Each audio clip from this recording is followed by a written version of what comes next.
Bueno, en el día de hoy estamos con la política de casa. Vamos a analizar lo que ocurre en la ciudad de Rosario.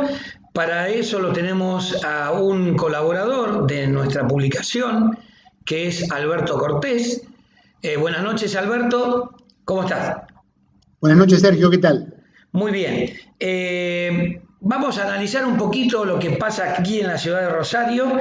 Después de muchos años de gobierno socialista dentro del Frente Progresista en la provincia de Santa Fe, el Ejecutivo Municipal pasa de manos, digamos, por estas cuestiones de los partidos que lo integran, del Partido Socialista, que vino con varios periodos, a el sector del radicalismo. Su representante que accede a la intendencia es Pablo Hapkin. ¿Cómo ves el desempeño del intendente durante el año pasado, el año 2020, dentro de la pandemia del COVID-19 que ha afectado y ha roto todos los esquemas políticos y económicos en el mundo entero? Bueno, yo creo que Pablo tiene evidentemente diferencias de forma de actuar respecto a las administraciones anteriores que habían sido todas de cuadros del Partido Socialista. Creo que hay una mayor capacidad de moverse al son de una serie de demandas de la ciudad y de sectores varios, algunos de los mejores y otros no tanto, que por ahí el Partido Socialista tenía una característica de planteaba algo y no se movía de ahí. Acá, por ejemplo, nos ha ocurrido a nosotros que hemos hecho críticas respecto a la reformulación que se ha hecho respecto al transporte de pasajeros, críticas de barrios donde directamente habían quedado a pie y han sido escuchados y corregidos. Esto no quiere decir que no queden todavía muchos otros por hacer, pero bueno, algunos se han hecho. Pero por otro lado, también, como decía antes, nos preocupa que hay ciertos sectores poderosos de la ciudad que siempre han sido lobbies que han sido el poder real de la ciudad, como lo son también en otros niveles del Estado, provincial, nacional sobre todo, y también lo son en otros países, cada uno con sus características y sus detalles. Y, por ejemplo, el hecho de que cuando hubo que proponer el directorio del Banco Municipal se haya propuesto gente que estaba vinculada a operatorias indirectamente, pero vinculadas al fin, por ejemplo con Vicentín, que ha hecho una de las estafas más grandes que ha habido en la historia de la provincia de Santa Fe y no sé del país, no sé si del país, sectores vinculados a los sectores financieros más oscuros. Bueno, los propuestos han sido de ese origen. Y una hábil política de alianzas del intendente con una serie de sectores variopintos ha permitido que eso pasara sin demasiado problema. También hay algunas cuestiones vinculadas a la construcción, donde por ahí hay una permisividad respecto a los lobbies constructores. Por ejemplo, nos está preocupando en este momento, acá los medios se han hecho eco de una problemática que coincidiríamos en su enunciación general, el hecho de que la zona céntrica de la ciudad tiene un problema que es desde hace años, desde la crisis del 2001 o antes, que es la tendencia a la depresión. Es una zona que funciona de día, pero tiende a quedar muerta de noche. Yo he visto ciudades en otras ciudades en otros países de Latinoamérica, de zonas de la ciudad que de día eran la plena actividad comercial y demás, y de noche eran de terror. No había nadie, o lo que había era riesgo de delincuencia, etc. Entonces, el centro de Rosario podría estar yendo en esa dirección y correctamente se plantean estrategias tendientes a que viva gente joven. Ahora, eso, hasta ahí estamos de acuerdo, pero después vemos que surgen como propuestas para facilitar eso, permitir que, no digo que esto esté planteado todavía como proyectos concretos, proyectos de ordenanza, pero está planteado en el discurso, tengo miedo que se estén abriendo las puertas para permitir que los constructores puedan construir más pisos en los edificios. Esto es un negocio claro, porque cuando yo tengo un terreno de una determinadas dimensiones y soy un constructor o un inversor pongo plata para levantar un edificio y luego se venden los departamentos, evidentemente si puedo hacer más pisos tengo más ganancia. Esto no, tanto y en cuanto la altura del edificio no choque con otras cuestiones de la ciudad como cuestiones ambientales y demás, que suele chocar, pero vamos a suponer que en este caso no chocara, en algunos casos particulares, podría ser admisible siempre y cuando que los que ganan más dejen para la ciudad lo que se llama la plusvalía urbana, una parte sustancial de lo que ganan más, no alguna chirolita y nada más. Esto pocas veces ha ocurrido, es una discusión, yo diría, mundial, pero tenemos toda la experiencia de Puerto Norte, donde si bien se vuelcan algunas devoluciones, digamos, a la ciudad, son mínimas. Y esto me parece que es sustancial tener los ojos bien abiertos para que si viene un planteo de ese tipo, como insinúan algunos medios, estemos muy atentos a no permitir cosas que no debemos permitir por razones de medio ambiente urbano, como pasó en el megaproyecto ese, que no se ha concretado todavía, pero está aprobado, en la manzana de Corrientes, Paraguay, Santa Fe y Rioja, por ejemplo, sino que se atiendan las cuestiones de la calidad de vida urbana, a las ambientales que tienen que ver con esto fundamentalmente, y que si hay una mayor ganancia en un proyecto determinado por parte de los inversores, lo que vuelva a la ciudad como plusvalía urbana sea una parte sustancial de lo que el inversionista o el constructor gana de más, sobregana, producto simplemente a que los concejales levantan la mano y aprueben una cosa. El concejal levanta la mano, aprueba que se hagan 3 pisos más, y con eso le está dando un montón de plata al constructor.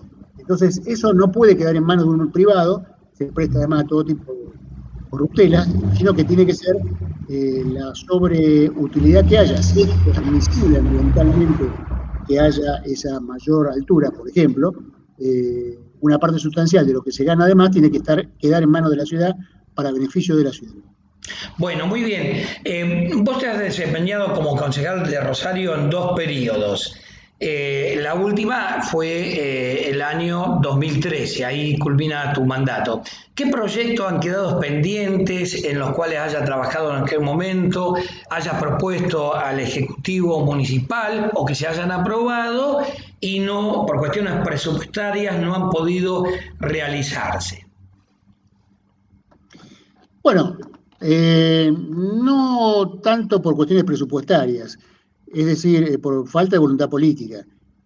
Yo presenté un proyecto en el Consejo que no llegó a ser aprobado, que es un proyecto de generación de la participación de los habitantes de los asentamientos irregulares de la ciudad de Rosario, que son una de las partes, son más del 10% de la ciudad, y que es una parte de la población que suele estar excluida de todas las decisiones.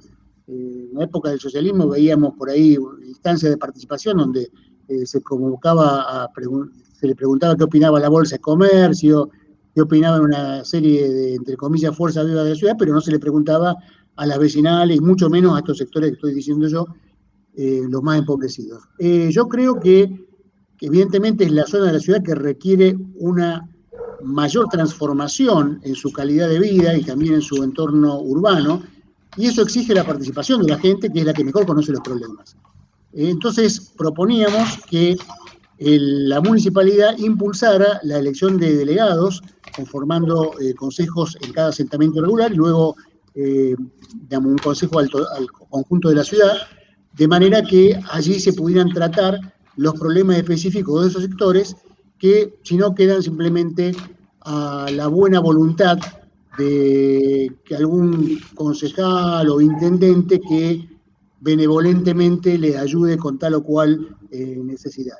Esto también está estrechamente relacionado con otra cosa que nosotros propusimos, no desde el Consejo, sino antes de llegar por primera vez yo al Consejo. En el año 99 fuimos los primeros que en la ciudad de Rosario, como particulares, presentamos por mesa de entrada del Consejo el proyecto del presupuesto participativo.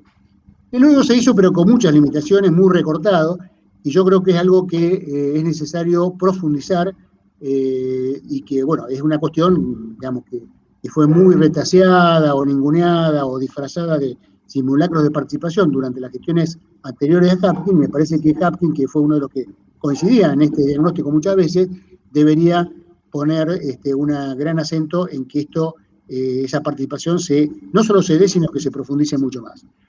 También hay un plan que esto sí fue aprobado 2 veces por el Consejo Municipal. Al final de mi primera gestión, y directamente lo ignoraron, lo presenté al final de mi primera gestión, no fue aprobado entonces, pero lo volví a presentar en la segunda gestión y sí fue aprobado, pero nunca fue hecho, que es el que la ciudad tenga un plan plurianual de pavimento, es decir, digamos, hay calles que a veces tienen que esperar años y no se sabe cuándo va a tocar la intervención. Esto, a ver, hay diferentes clases de pavimento. Está el mejor de todo, que es el que hay en el centro y en las calles más importantes de los barrios, que es el pavimento definitivo, que requiere como una condición muy preferente que haya primero cloacas. Esto es una condición que que se avanzó en la gestión anterior y que esta gestión tiene prometido terminar, vamos a ver si se cumple. Pero además también hay pavimentos provisorios mientras no están las cloacas y hay calles de tierra. Nosotros entendemos que nadie puede pisar barro, que es necesario que esto se atienda rápidamente, pero no de vuelta como un gesto benevolente del intendente, sino que haya un plan de varios años, porque sabemos que esto no se resuelve en un año, que sea conocido por los vecinos, que sea flexible, que por ahí se pueda modificar si hay cambios en lo que se prendió originalmente, pero que sea conocido para que podamos avanzar tal como ocurrió, por ejemplo, después de mi proyecto, ocurrió con las cloacas, que se hicieron planes por etapas, aunque realmente era difícil saber cómo iba y cómo se hacía y qué se hacía y qué no, porque esto de la flexibilidad a veces se transforma en opacidad, donde se puede entender que ocurrió un cambio y que yo tengo que hacer esta calle antes que esta otra, diferente como tenía planeado, pero muy distinto de que no digo nada y me manejo en las tinieblas respecto a lo que va a pasar eso, como pasa hoy en la provincia, ya no en el nivel municipal, con el tema de los grandes acueductos que fueron planificados desde la época de Obeid y que las gestiones de Wiener y de Bonfatti le pusieron plazo, lo incumplieron totalmente cuando hicieron un poquitito de la obra prevista, como es la planta potabilizadora del acueducto del Gran Rosario. Y voy a este tema porque es un tema que es un tema gravísimo para muchísimos barrios de la ciudad de Rosario, el agua. Bueno, esa planta potabilizadora tiene la cuarta parte de lo que estaba previsto. Se inauguró con bombo y se inauguró muchísimo más tarde de lo previsto. Se inauguró con bombo de platillo y se dijo, hicimos el acueducto del Gran Rosario. Habían hecho 2 kilómetros de los 19 que estaban previstos. Bueno, está previsto una etapa más, pero ahora todavía eso parecería que ha quedado más sepultado de lo que ya estaba con Lifchitz. También hay otras ordenanzas pendientes, una de ellas, no se aprobó. En realidad yo la hice, voy a reconocer, fue un trabajo más que nada de algunos técnicos de la Universidad Nacional de Rosario, el ingeniero Federico Millara, un proyecto de ordenanza de ruido. Eso, digamos, él lo presentó por su cuenta, no tuvo éxito, me lo dio a mí, lo presenté con algunas modificaciones, lo peleamos bastante, pero no se llegó a aprobar, lo volvió a presentar la concejala Celeste Leprati, y seguimos en la ciudad de Rosario con una ordenanza de ruido del año 72, que es absolutamente anacrónica y no sirve para nada, porque por dar un ejemplo, abarca una cantidad enorme de cosas. Justamente esa es una de las cosas que me criticaban, que era tan abarcativa que llevaría mucho a discutirlo. Pero, por ejemplo, hay gente que se ha quedado con gravísimos problemas auditivos en las confiterías bailables por el nivel de sonido. Esto ya no es un problema tan urgente en la pandemia, porque está todo, digo menos, pero digo, es un problema permanente de la ciudad. Bueno, la ordenanza ella pone niveles tan bajos, permitidos, que nadie le presta atención y entonces no hay límite. Entonces, eso hay que actualizarlo y después hacerlo cumplir. Bueno, y como eso hay una cantidad de problemas de ruido que están desatendidos. Podríamos seguir con el tema de calidad de aire, otro proyecto que presentamos que tampoco ha avanzado. Bueno, yo tenía presentado, en mi primera gestión presenté 486 proyectos y en la segunda 950. De manera que, por supuesto que acá hay muchas cosas que están pendientes. Bueno, muy bien. Respecto, justamente este año tenemos un año electoral, las llamadas elecciones de medio término. ¿Cómo estás preparándote dentro de los espacios políticos, en el espacio que estás promocionando en esta oportunidad? ¿Cómo están las cuestiones de cara a este proceso electoral? Bueno, nosotros formamos parte de la Liga de los Pueblos Libres, que es el nombre que adoptamos con un conjunto de compañeros, en el cual fusionamos al viejo Partido Socialista Auténtico de la provincia de Santa Fe con otras organizaciones sociales y también compañeros independientes que veníamos actuando dentro del Frente Social y Popular, y lo seguimos haciendo. El Frente Social y Popular es un conjunto de organizaciones políticas y sociales que armamos allá por el año 2015, impulsando por aquel entonces exitosamente la candidatura de Carlos Delfrade. De alguna manera tiene alguna continuidad con lo que había sido Proyecto Sur, de la cual formamos parte de la mayoría de los que luego integramos el Frente Social y Popular. Para más o menos la misma época apareció en la ciudad de Rosario una fuerza con propuestas en muchos puntos coincidentes, que era la Ciudad Futura. Nosotros siempre planteamos la necesidad de unir fuerzas, de, digamos, buscar algún tipo de articulación, si hacía falta con internas abiertas, etcétera, pero bueno, eso fue muy difícil hasta el año 2019, donde se logró, y actualmente Carlos del Frade volvió a ser diputado provincial, también entró en una compañía de Ciudad Futura, y bueno, en la ciudad de Rosario se armó un bloque de concejales, que incluye concejales de Ciudad Futura y del Frente Social y Popular, y el Frente Social y Popular además también logró bancas en varios otros lugares de la provincia. Nosotros esto queremos, nuestro deseo es mantenerlo. Sabemos que las alianzas electorales, por la propia ley de partidos políticos, se hacen en cada elección, pero la intención sería mantener eso y tratar de profundizar conversaciones que habían empezado en otros momentos con otras fuerzas políticas, como podría ser Igualdad, encabezada por Rubén Giustiniani. Bueno, Alberto, solucionado el problema técnico, estábamos en la cuestión del espacio político actual de cara a las elecciones legislativas. Habíamos quedado en el espacio de tratativas con el sector de Giustiniani. Quiero que retomes tu explicación en ese punto. Sí, bueno, mirá, nosotros te digo, como Liga de los Pueblos Libres, la propuesta que tenemos es llevar la candidatura de Carlos del Frade. Esto está a conversarse dentro del Frente Social Popular y con el propio Carlos del Frade. Hay, por supuesto, alguna charla previa, pero es una propuesta de la Liga de los Pueblos Libres.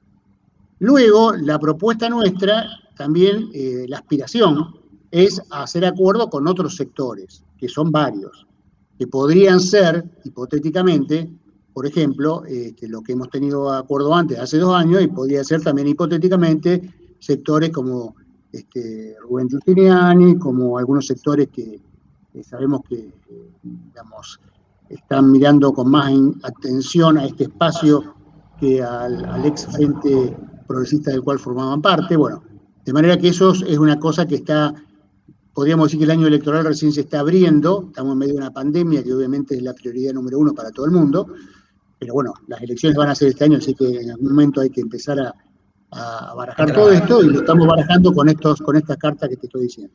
Bueno, justamente hablando de pandemia, el intendente hace poquito inaugura el nuevo año en el Consejo Municipal. Hay un discurso extenso del mismo. ¿Qué evaluación haces de lo que dijo Pablo Hacking a comienzos de este mes en el Consejo Municipal?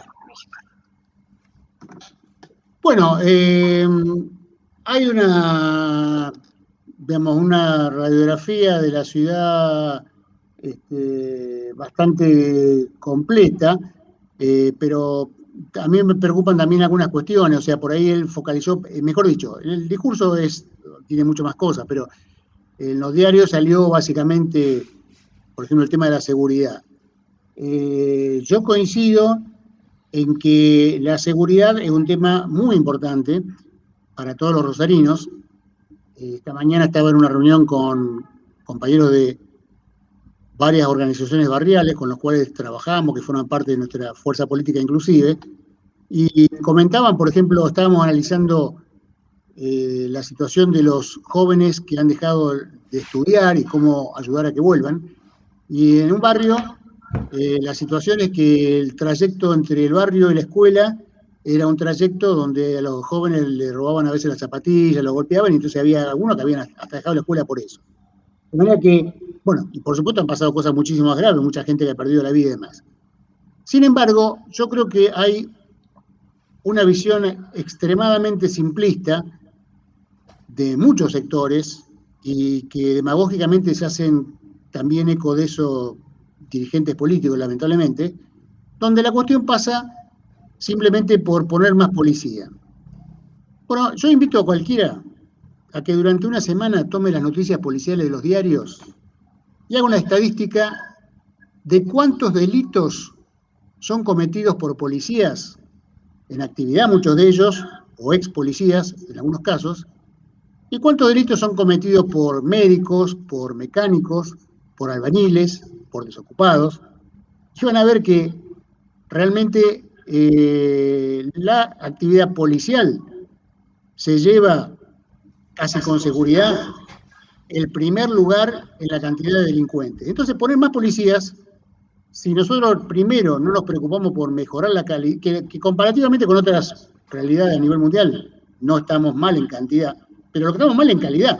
O sea, de lo que se trata es de digamos, es uno de los frentes, no estoy diciendo que sea el único, pero en cuanto a esta cuestión de la policía, es mejorar la calidad de la policía. Esto es lo central en cuanto a que la policía realmente cumpla un rol de prevención del delito. Y la razón fundamental por la cual existe la cantidad de delitos que hay y se han incrementado a lo largo de las décadas, tiene que ver con que la sociedad argentina se ha vuelto una sociedad más desigual, y eso se verifica fácilmente mirando a nivel mundial cuáles son los países que... Hay países que han cerrado cárceles porque no tenían gente para meter adentro. O sea, pero son países donde hay un nivel de desigualdad social enormemente menor que lo que hay en América Latina y en Argentina en particular. Entonces, el problema, la cuestión central para mejorar la seguridad es atender a la cuestión social, a disminuir los niveles de desigualdad. Yo sé que esto es un discurso que cuesta que convenza a nadie, porque es cierto, aunque de la noche a la mañana lográramos bajar en forma significativa la desigualdad, de todas maneras, durante un largo tiempo habría mucha gente que ya se ha dedicado, se ha orientado hacia el delito, que no dejaría de delinquir por ese solo hecho. Pero si no lo hacemos, dentro de unos años vamos a tener mucho más delincuencia que hoy. Entonces me parece que es lo más urgente. Ahora, en el tema de la prevención, desde el punto de vista policial, la cuestión central es la calidad de la policía, no la cantidad. Bueno, muy bien. Te agradecemos entonces, Alberto, la participación tuya en este ciclo de entrevistas de la revista de Puño y Letra. Y bueno, invitamos a que sigas colaborando con la difusión de tu visión política local, provincial, nacional, y a los lectores a que te sigan leyendo a medida que vas publicando las notas en nuestro medio. Y quedamos obviamente para cualquier momento, ya cuando entremos en carrera de esta cuestión electoral que los plazos exigen y que a nivel nacional se han ratificado la realización de las elecciones, a seguir de cerca cómo avanzan los distintos espacios de cara y de propuesta a la ciudadanía de Rosario para estas elecciones llamadas de medio término. Muchas gracias entonces, Alberto, y quedamos en contacto. Gracias a ustedes.